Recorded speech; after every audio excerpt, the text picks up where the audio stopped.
খবরের হাট ইউটিউব চ্যানেলে আপনাদের সবাইকে স্বাগত।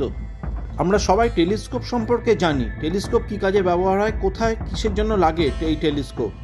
আজকের ভিডিওতে আপনাদের বলতে চাই নতুন করে টেলিস্কোপ নিয়ে সমস্যায় পড়তে হয়েছে, কেন, কিভাবে এই সমস্যা জানতে হলে অবশ্যই ভিডিওটা আপনাদের প্রথম থেকে শেষ অবধি দেখতে হবে। সাথে থাকুন, সঙ্গে থাকুন আর দেখতে থাকুন ইউটিউব চ্যানেল খবরের হাট। আপনাদের আজকে বলতে চাই হুমকির মুখে বিশ্বের বৃহত্তম টেলিস্কোপ। এই রকম বলার কারণ কি? চিলির আতাকামা মরুভূমির সেরো আরমাজন পাহাড়ের চূড়ায় তৈরি করা হচ্ছে বিশ্বের বৃহত্তম টেলিস্কোপ, এক্সট্রিমলি লার্জ টেলিস্কোপ। এখানেই রয়েছে ইউরোপীয় সাউদার্ন অবজারভেটরির তৈরি ভেরি লার্জ টেলিস্কোপও। তবে এক্সট্রিমলি লার্জ টেলিস্কোপের মাত্র কয়েক কিলোমিটার দূরে বড় আকারের নবায়নযোগ্য হাইড্রোজেন উৎপাদন কমপ্লেক্স তৈরি করতে যাচ্ছে যুক্তরাষ্ট্রের জ্বালানি প্রতিষ্ঠান ইএস এনার্জি। এই হাইড্রোজেন উৎপাদন কমপ্লেক্সের কারণে এক্সট্রিমলি লার্জ টেলিস্কোপটি আলো দূষণের মুখে পড়বে বলে আশঙ্কা করা হচ্ছে। এর ফলে টেলিস্কোপটির স্বাভাবিক কার্যক্রম বন্ধ হয়ে যাওয়ার পাশাপাশি ভেরি লার্জ টেলিস্কোপের উপরে প্রভাব পড়বে বলে আশঙ্কা করছেন জ্যোতির্বিজ্ঞানীরা।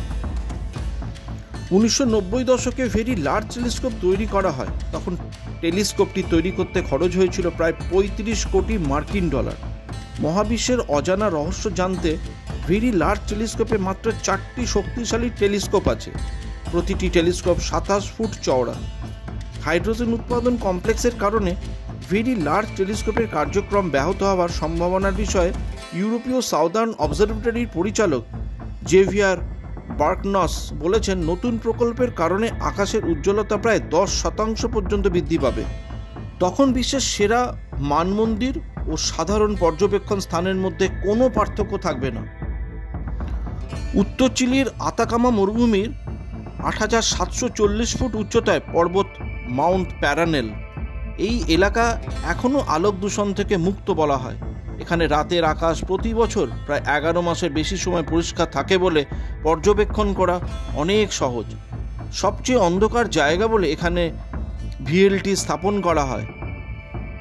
জ্যোতির্বিজ্ঞানীরা ভিএলটির মাধ্যমে মিল্কি ওয়ে গ্যালাক্সির কেন্দ্রের ব্ল্যাক হোলের আশেপাশে নক্ষত্র অনুসন্ধান সহ অনেক বৈজ্ঞানিক মিশনে কাজ করেছেন।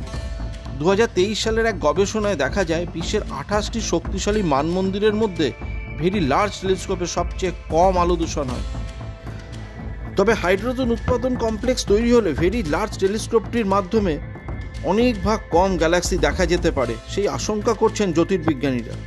ভিডিওটা যদি ভালো লেগে থাকে তাহলে অবশ্যই লাইক, শেয়ার ও কমেন্টস করবেন। আর হ্যাঁ, অবশ্যই সাবস্ক্রাইব করতে ভুলবেন না। দেখা হবে নতুন একটা ভিডিওয়ে আবার।